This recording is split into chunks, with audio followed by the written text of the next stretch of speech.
Okay, tapos na po yung ating left side. Tapos na po yung ating mudguard. So, ito naman pong right side ang ating pinag-iisipan. Nakaharang po kasi itong ating tambutso, mga kabiyahero.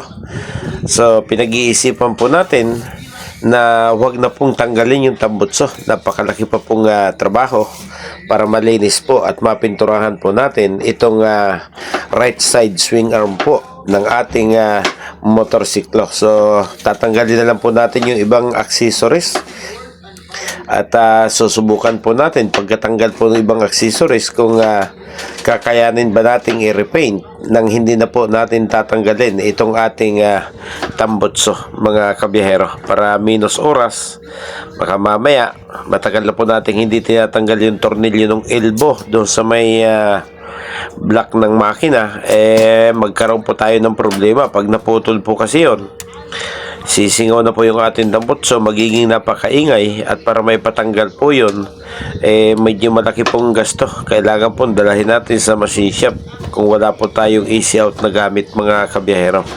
So, tsagayin na lang po muna nating subukan tanggalin itong mga accessories po na nakadikit dito sa bahagi na atin pong pipinturahan.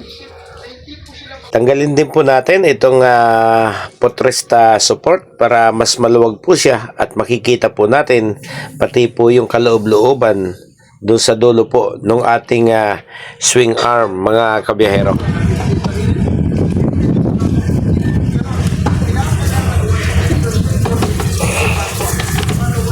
So ayan, maluwag na po siya.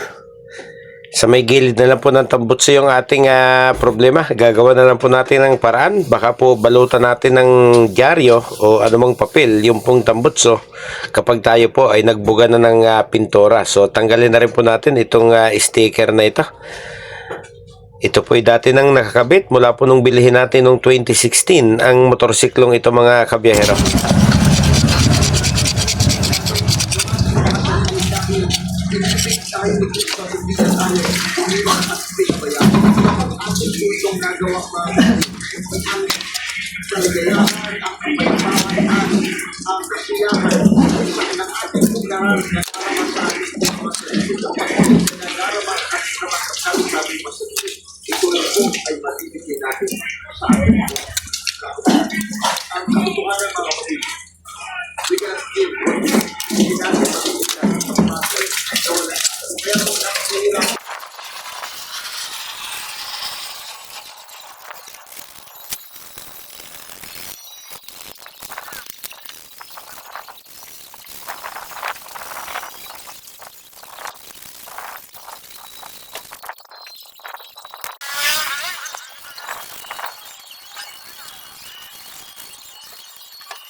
Okay, so ngayong tapos na po natin linisin at lihahin yung mga portion po na ating pong pipinturahan, magdidikit naman po tayo ngayon ng papel doon po sa mga lugar na hindi dapat tamaan ng pintura, mga kabiyahero, katulad ng tambutso, yung gulong at yung iba pa pong dapat iwasan.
Okay, tuyo na po yung ating pintura. Magtatanggal naman po tayo ngayon itong mga dyaryo para makita na po natin kung ano po ba naging resulta nung ating nagawang pagpipintura, mga kabiyahero.